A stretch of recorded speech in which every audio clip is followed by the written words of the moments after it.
नमस्ते बच्चों, आज हम सुनने जा रहे हैं एक बहुत ही प्यारी और सीख देने वाली कहानी। ये कहानी है दो पक्षियों की, एक चालाक मतलबी मैना की और दूसरी मेहनती ईमानदारी गौरैया की। चलिए शुरू करते हैं। एक हरे भरे पीपल के पेड़ पर दो पक्षी रहते थे। एक थी मैना, बहुत बातूनी, चालाक और आराम पसंद। दूसरी थी गौरैया, छोटी सी, मेहनती और दिल की साफ। दोनों एक ही शाखा पर घोंसले बनाकर रहती थी। मैना: अरे गौरैया बहन, इतनी सुबह सुबह कहाँ उड़ रही हो?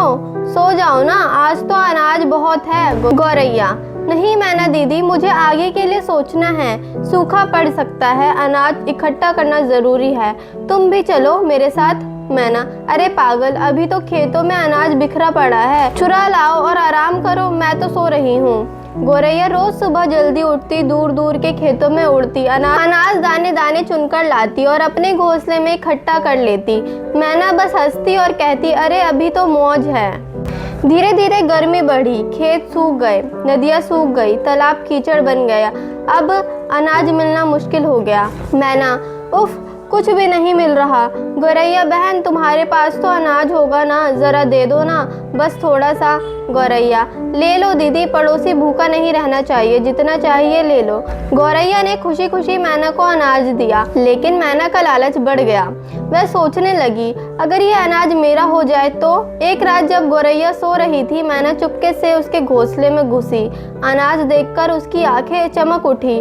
उसने धीरे धीरे आधा अनाज अपने घोंसले में ले लिया। गौरैया: अरे मेरा अनाज तो आधा गायब है, शायद कोई चूहा होगा। अगली रात मैना फिर आई और ज्यादा अनाज चुरा ले गई। अब गौरैया को शक हो गया। उसने सोचा, मुझे सच पता करना होगा। गौरैया ने घोंसले के पास कांटे और सूखी पत्तियां बिखेर दी।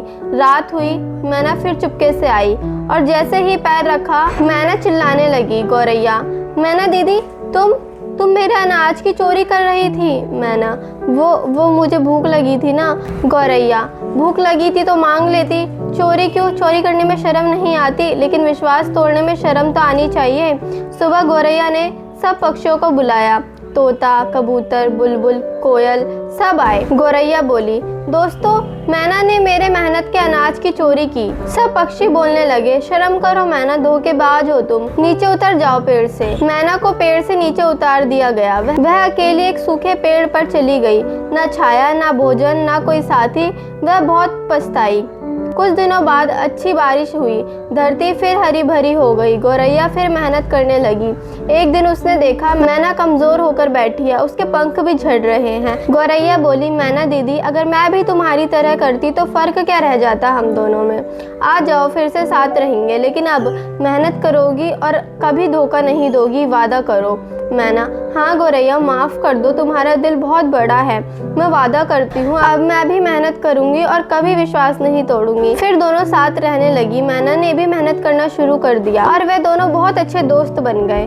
तो बच्चों, कहानी से हमें क्या सीख मिली? ईमानदारी और मेहनत से रिश्ते मजबूत बनते हैं। लालच और धोखा सिर्फ अकेलापन लाता है। हमेशा सच बोलो, मेहनत करो और दूसरों की मदद करो।